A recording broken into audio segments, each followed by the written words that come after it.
ના વિસ્તારમાંથી નકલી નોટો સાથે એક શખ્સની ધરપકડ કરવામાં આવી હતી। પકડાયેલો આરોપી 24,000ની નકલી નોટો સાથે ઝડપાયો હતો। 6 મહિનાથી બનાવટી ચલણી નોટોને બજારમાં ફેરવતો હતો।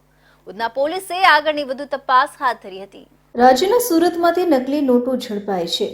સુરત શહેરના ઉધનામાંથી આ નકલી ચલણી નોટો ઝડપાય છે। 100 રૂપિયાના દરની 24,000 નકલી નોટો ઝડપાય છે।